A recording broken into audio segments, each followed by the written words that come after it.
Go. Hi, my name is Mary Park. It is February 23rd, 2020, week 6, and we are on the digestive system. So, digestion. So, I have a diagram, and then I will be reading each of the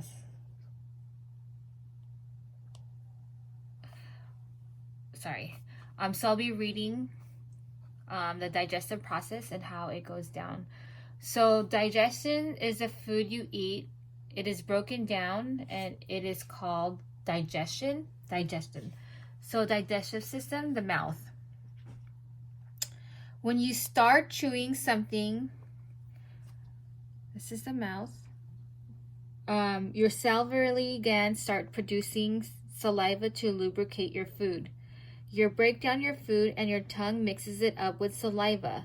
There are 3 pairs of saliva glands in your mouth: the sublingual, parotid, and submandibular glands.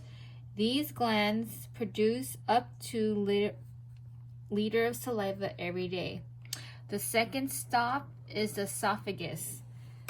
Your tongue, teeth, and saliva will turn your food into soft round mass that will make it easy to swallow.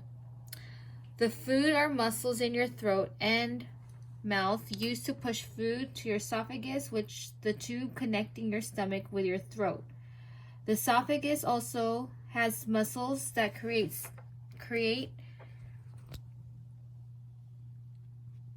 synchronized waves to propel your food into your stomach. It works in a systemic way. The muscles behind the round mass of food you have in the esophagus will contract to push it forward, and then muscles ahead of it will relax to make it easy for your food to travel to your stomach. When your food reaches the lower end of the esophagus, a muscular valve called the lower esophageal sphincter feels the pressure from the food and opens it up to let you eat and enter your stomach. The third stop is the stomach. You have powerful muscles in your stomach that help to break down your food into smaller pieces.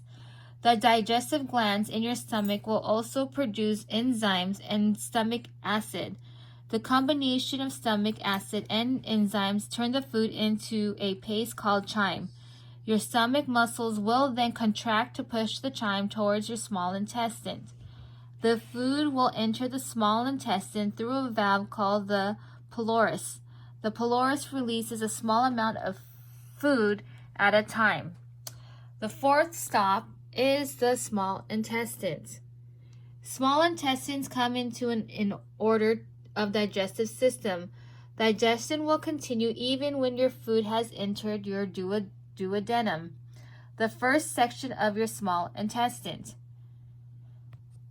A variety of digestive juices released by liver, pancreas, and gallbladder will enter your small intestine for completion of digestion of food.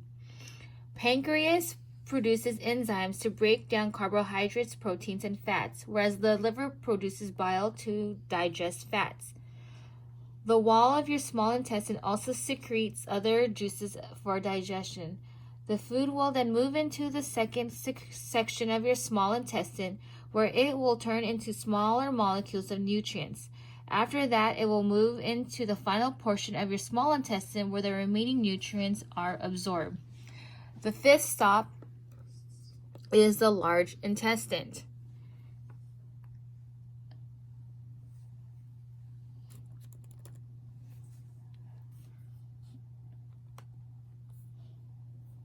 The large intestine.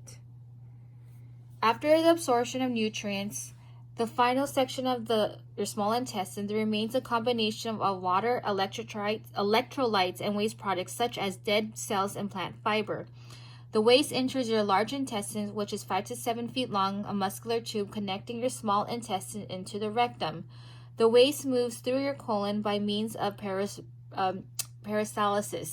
It enters your large intestine in a liquid state, but then converts into solid and becomes water absorbed in the colon.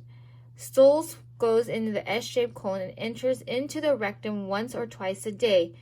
The rectum is an 8-inch chamber connecting your colon to your anus.